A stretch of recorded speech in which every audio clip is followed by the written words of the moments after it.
नमस्कार, विद्या tours and ट्रॅव्हल्समध्ये तुमच्या सगळ्यांचं खूप खूप स्वागत आहे. आणि आपण आज चाललो आहोत आपल्या नवीन बुकिंगसाठी. चला तर सगळ्यात आधी वायपरमध्ये मिस्टरांनी पाणी वगैरे ओतलं, मी दर्शन वगैरे घेतलं आणि निघाले मी माझ्या पिकअप पॉईंटला. पिकअप पॉईंट होतं आज माझं मलाड स्टेशनजवळून. मलाड स्टेशनजवळून मला पिकअप करायचं होतं. काल ज्या दादांना मी मलाडला सोडलं होतं त्यांनाच पिकअप करून मुंबई दर्शन करून परत संभाजीनगर ड्रॉप होता.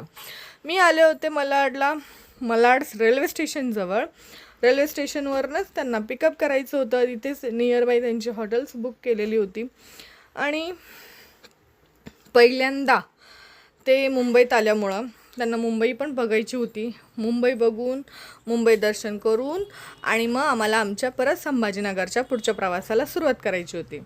दादांना पिकअप वगैरे केलं आणि लगेचच आम्ही आमच्या पुढच्या प्रवासाला सुरुवात केली. कारण की मार्केट एरिया असल्यामुळं तेवढ्याच जागेत खूप जास्त ट्रॉफिक होती. आणि नंतर हायवेला आल्यावर कारण की सकाळी लवकर निघालो तर मग काही ट्रॉफिक लागली नाही जास्त. त्यानंतर म्हटलं चला सगळ्यात आधी आपण आता मुंबई दर्शन करूया. सिलिंगला आलो. वरळी सिलिंगला आल्यानंतर दादांना दाखवलं की हा समुद्रामधला सगळ्यात मोठा ब्रिज आहे. ही आहे वरळी सिलिंग. पहिला मुंबईतला असा प्रकल्प जो समुद्रामधून सुरू झाला होता. त्यानंतर आम्ही कोस्टल रोडला लागणार होतो आणि मग मी त्यांना दाखवलं हायवेवरूनच नीता अंबानीचा बंगला, परत अंबानींचा बंगला, पुन्हा कोस्टल रोड. हा कोस्टल रोड समुद्राच्या मधोमध कडेने जात असतो, मधोमध नाही आहे. त्याच्यानंतर मग त्यांना दाखवलं की हा नरिमन पॉईंट आहे, इथे मंत्रालय आहे, इथे गेटवे आहे. मग ते गेले, फोटोज वगैरे त्यांनी त्यांचे शूट्स वगैरे करायला घेतले, फोटो वगैरे काढून. मग लगेचच म्हटलं चला आता आपण करूया पुढच्या प्रवासाला सुरुवात. दादा येऊस तर मी गाडी फिरून वगैरे घेतली. मग त्यांना पिकअप करून लगेच निघालो आम्ही संभाजीनगरच्या पुढच्या प्रवासासाठी. संभाजीनगरच्या पुढच्या प्रवासाला जाताना पण पुन्हा एकदा म्हटलं हा आहे ताज हॉटेल, गेट ऑफ इंडियाच्या अगदी समोर.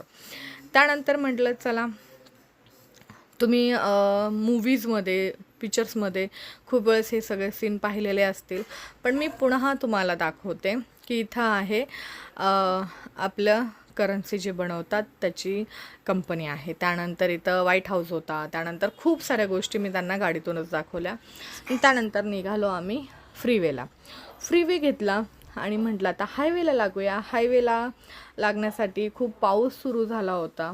हायवेला वगैरे म्हटलं तर फ्रीवे उतरलो की एक मोठा असा टनल येतो चेंबूरचा टनल वगैरे क्रॉस करत त्यांना दाखवत की मुंबईमध्ये हा एकमेव टनल आहे जो वडाळा आणि चेंबूरच्या मधोमध्ये.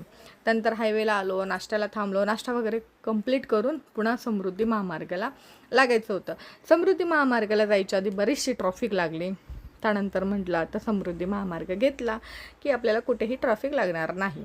त्याच्यानंतर म्हटलं आता फास्टॅग वगैरे रिचार्ज करून घ्यावं. त्यानंतर सगळ्यात मोठा कसाऱ्याचा टनलचा व्ह्यू इतका सुंदर होता की शब्दात सांगू शकत नाही.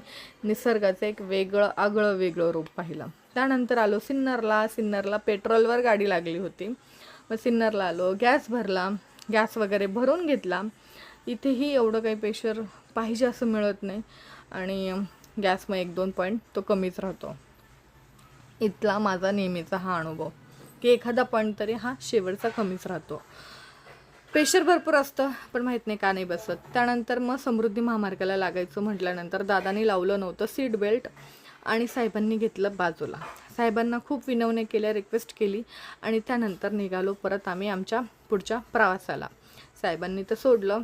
त्यानंतर म्हटलं चला पुन्हा एकदा संभाजीनगरचा हा प्रवास आपण कंटिन्यू करू. समृद्धी महामार्गाला लागल्यानंतर आम्हाला घ्यायचा होता एक्झिट करंजगाव आणि पिंपळगावचं एक्झिट घेऊन आम्ही जाणार होतो लासूरला मला दादांना ड्रॉप करायचं होतं. त्यामुळं करंजगावचा समृद्धी हा सोडला, युटर्न घेतला आणि निघालो लासूर स्टेशनला त्यांच्या शॉपला. त्यांचं दुकान होतं लासूरच्या आणि स्टेशनच्या मध्ये. लासूर गावाच्या बाहेरूनच आम्ही गाडी टाकली. आणि म्हटलं आता यांच्या डेस्टिनेशनवर सोडूया आणि मलाही माझा पुढचा प्रवास हा संभाजीनगरचा कंटिन्यू करायचा होता. देवीचं दर्शन घेतलं, दादांना त्यांच्या शॉपजवळ ड्रॉप केलं, दादांनी पैसे वगैरे दिले आणि म्हटलं चला आता आपण आपला पुढचा प्रवास सुरू करूया. परत मी संभाजीनगरला जाण्यासाठी लासूर गावातून कंटिन्यू पुढं निघाले. हे आहे लासूर स्टेशन. लासूर स्टेशनवरून आपण जाणार आहोत आता संभाजीनगरला. संभाजीनगरला जात असताना पण खूप मार्केट एरिया असल्यामुळं वर्दळीचं ठिकाण आहे. त्याच्यानंतर रेल्वे स्टेशनजवळ काम चालू होतं. त्यानंतर परत पुढेही सौंगी पॉईंटला आले, लेफ्ट घेतला आणि परत ओल्ड नागपूर हायवेला लागले. तिथेही खूप जनावरं हायवेवरच फिरत असतात. आणि त्याच्यानंतर पोहोचले आरोईच्या शाळेमध्ये. त्यानंतर आरोई आली, आरोई भेटली. मग त्याच्यानंतर तिच्या टीचरकडे गेलो, ती बॅग आणायला मग वरती गेली. त्यांची 15 ऑगस्टची तयारी चालू होती. 15 ऑगस्टची तयारी चालू असताना मी तिला म्हटलं आजच्या दिवस चलो, मग उद्या परत तुमची कंटिन्यू तयारी करा.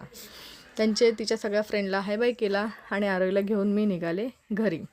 घरी जात असताना पण आरोईसोबत व्हिडिओ कंटिन्यू केला. त्याच्यानंतर आम्ही आलो आमच्या घरी.